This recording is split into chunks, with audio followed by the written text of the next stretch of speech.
안녕하세요. 사랑하는 나그네 교회 교회 여러분, 그리고 하나님의 말씀을 기쁨으로 같이 읽어가는 그리스도의 형제 자매된 교회 여러분. 오늘 우리가 같이 읽을 주의 말씀 민수기 8장이 됩니다. 민수기 8장은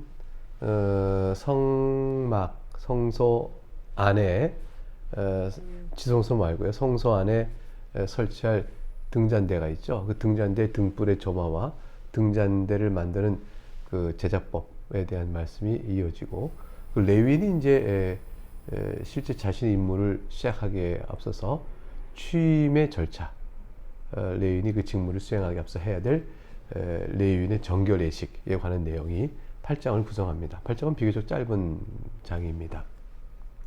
먼저 1절부터 4절을 보게 되면 등잔의 등불 점화에 대한 방식과 그 등대 제작의 모양에 대한 규례가 나오죠. 1절 여호와께서 또 모세에게 말씀하여 이르시되 아론에게 말하 이르라 등불을 켤 때는 7 등잔을 등잔대 앞으로 비추게 할지니라 하시매. 여러분 그 그림을 한번 보세요. 보시면서 보세요. 이거 지금 이 등잔의 그림이 옆에 나와 있을 겁니다. 그러한 이제 식양 그런 모양으로 되어 있어요. 7 등잔대라 그랬죠. 하나, 둘, 셋, 넷, 다섯, 여섯, 일곱, 세 보면 7 등잔대죠. 그 등잔대 앞으로 비추게 할지니라. 3절 아론이 그리하여 등불을 등잔대 앞으로 비추도록 켰으니 여호와께서 모세에게 명령하심과 같았더라. 이 등잔대 제작법이 이러하니 곧 금을 쳐서 만든 것인데 밑판에서 그 꽃까지 쳐서 만든 것이라. 모세가 여호와께서 자기에게 보이신 양식을 따라 이 등잔대를 만들었더라. 이제 출애굽기 보게 되면 요 등잔대에 대한 모양에 대한 좀 더 자세한 내용이 나옵니다. 이 등잔대가 이제 아까 제가 성소에 있다고 했죠. 또 다른 그림을 보시면 바로 보실 수 있죠. 예, 그 그림 안에서 나와 있듯이 성막이 있으면 그 성막 안의 내부 모양이에요. 그래서 왼쪽에 있는 것이 속죄계 위에 그룹이 보이죠. 거기에 지성소고, 요 바깥에가 성소를 이제 모형으로 만든 것인데 거기에 등잔대로 이렇게 있습니다. 요거는 이제 그 성소 안이 어둡잖아요. 그냥 어두운데 그거를 캄캄하죠. 그거를 이제 등잔대 등불로 밝히는 것입니다. 5절부터 이제 22절까지는 레위인의 정결 예식과 안수식을 통해서 사역을 시작하라 명령하시고 레위인을 구별한 근거와 목적을 다시 한번 선포하신 내용이 이어집니다. 먼저 5절 여호와께서 모세에게 말씀하여 이르시되 이스라엘 자손 중에서 레위인을 데려다가 정결하게 하라. 너는 이같이 하여 그들을 정결하게 하되 그 속죄물을 그들에게 뿌리고 그 다음에 그들에게 그들의 전신을 삭도로 밀게 하고 의복을 빨게 하여 몸을 정결하게 하고.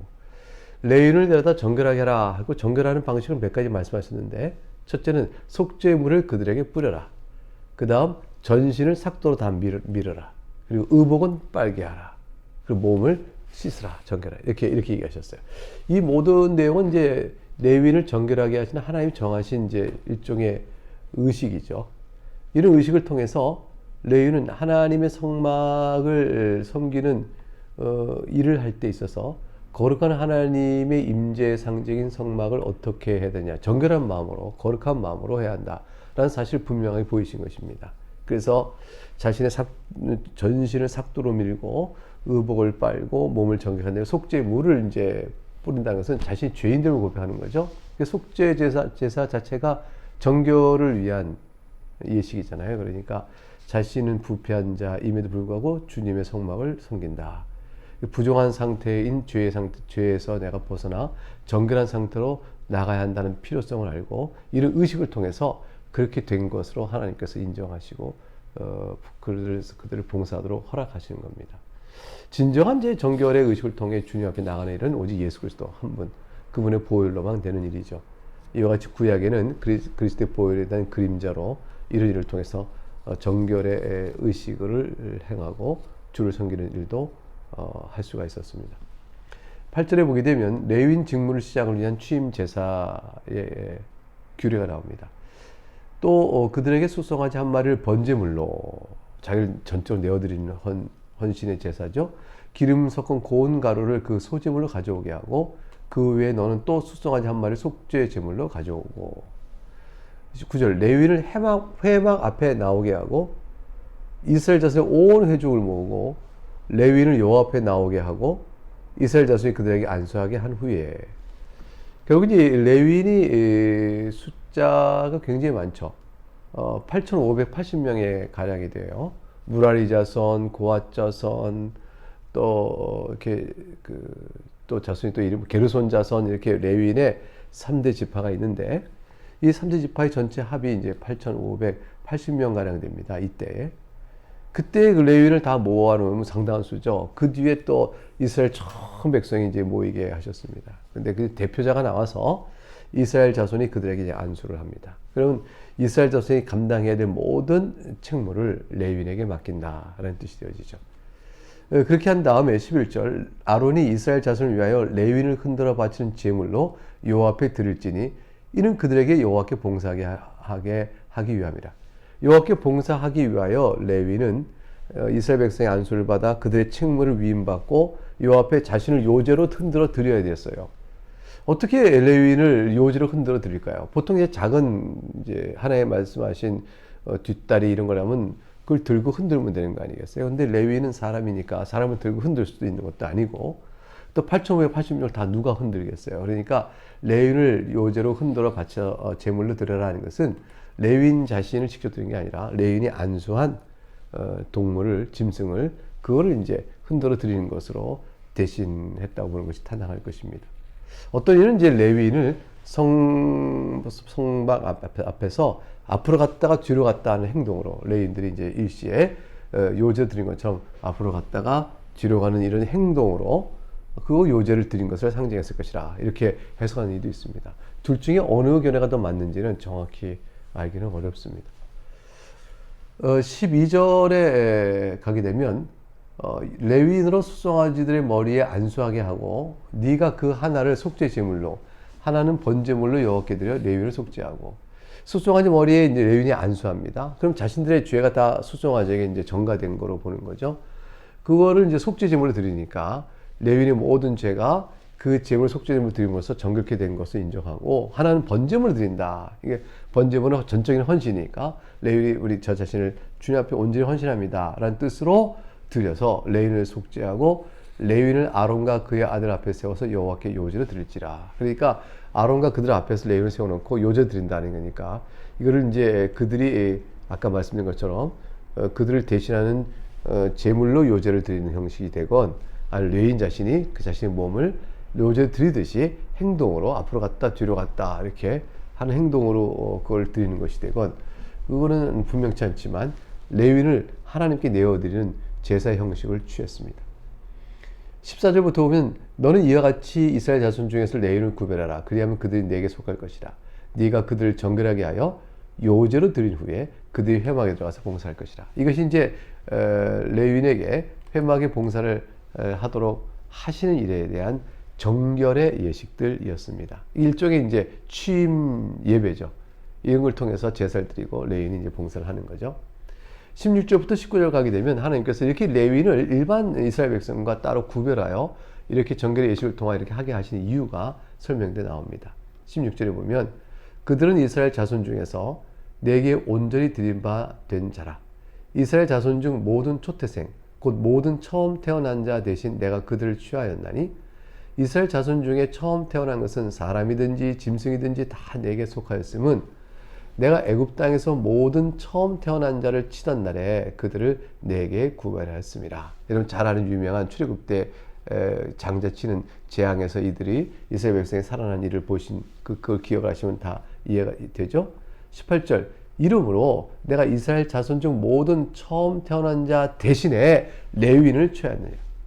내가 이스라엘 자손 중에서 레위인을 취하여 그들을 아론과 그의 아들들에게 주어 그들로 회막에서 이스라엘 자손을 대신하여 봉사하게 하며 이스라엘 자손을 대신해 봉사한다는 아까 이스라엘 자손이 레위인에게 안수했잖아요. 그러니까 그것은 이스라엘 자손의 의무를 레위에게 넘긴 거니까 회막에서 이스라엘 자손을 대신하여 레위인으로 하여금 봉사하게 하며 또 이스라엘 자손을 위하여 속죄하게 하였나니 이는 이스라엘 자손이 성소에 가까이 할 때 그들에게 재앙이 없게 하려 하였습니다. 그래서 구별하셔서 이스라엘 자손이 성소에 나오지 아니하고 함부로 범하지 않고 레위인에게 그 일을 전가할 책임을 맡기도록 하신 것입니다. 하나님께서 자신의 것으로 취한 레위인을 요제 형식으로 받으시고 또 보통 이 요제 제물은요 일반인 이제 요제 제사를 드리면 요제 제물 흔들어 드리고 흔들어 난 그 제물을 하나님께서 제사장에게 주셨어요. 그것처럼 레위인이 이스라엘 백성의 의무를 전가받고 레위인이 하나님께 요제로 드리고 난 다음에 요제 제물을 하나님이 제사장에게 주셨듯이 이 레위인을 제사장에게 주시는 겁니다. 그래서 제사장은 레위인을 자신의 것으로 받아서 성막을 봉사하는 자신의 일을 돕도록 제사장에 감독하며 일을 맡길 수가 있게 되는 것이죠. 하나님은 그런 개념에서 레위인을 이게 제사장에게 속한 것으로 하셨습니다. 이런 절차를 통해서 말씀이죠. 20절부터 보면 모세와 아론과 이스라엘 자손의 온 회중이 여호와께서 레위인에게 대하여 모세에게 명령하신 것을 다 따라 레위인에게 행하였을 때 곧 이스라엘 자손이 그와 같이 그들에게 행하였더라. 레위인이 이에 죄에서 스스로 깨끗하게 하고 그들의 옷을 빨매 아론이 그들을 여호와 앞에 요제로 드리고 그가 또 그들을 위하여 속죄하여 정결하게 한 후에 레위인이 회막에 들어가서 아론과 그의 아들들 앞에서 봉사하니라. 여호와께서 레위인의 일에 대하여 모세에게 명령하게 하신 것을 따라 그와 같이 그들에게 행하였더라. 이렇게 되어 있습니다. 그래서 이 일이 그대로 시행이 되어졌습니다. 23절부터 26절에 가면 레위인의 직무 정년이 나와요. 레위인이 이제 언제까지 이제 봉사할 것이냐. 정년이 있었습니다. 재밌죠? 여호와께서 또 모세에게 말씀하여 이르시되 24절 레위인은 이같이 할지니 곧 25세 이상으로는 회막에 들어가서 복무하고 봉사할 것이요. 근데 50세부터는 그 일을 쉬어 봉사하지 않을 것이나 그랬어요. 이제 그것이 무라리 자손 같은 경우는 레위 지파 중에서 큰 기둥이나 널빤지를 메고 가는 게 힘든 일이거든요. 육체 노동의 연약함과 감당할 모든 그 힘을 보시고 주님께서 25세부터 50세까지 25년간 레위인으로 직접 회막에서 봉사하는 일을 하도록 명하셨습니다. 근데 50세가 넘어서부터는 26절이 이렇게 돼요. 은퇴 후에, 현장 은퇴 후에 부분이죠. 그의 형제와 함께 회막에서 돕는 직무를 지킬 것이요. 일하지 아니할 것이라 했어요. 이 우리말 번역을 잘 봐야 되는데요. 그의 형제와 함께 일하지 아니할 것이요. 그의 형제와 함께 회막에서 하는 일을 도와라. 즉, 그의 형제를 도와라. 이렇게 되는 거예요. 그러니까 50세가 넘어서부터는 형제가 직접적으로 일하고 그 일하는 직무를 함께 곁에서 돕는 역할을 하라. 그랬습니다. 50세가 넘으면 보조 역할을 하는 것으로 물러나게 하신 것입니다. 26절 너는 레위인의 직무에 대하여 이같이 할지니라 그랬습니다.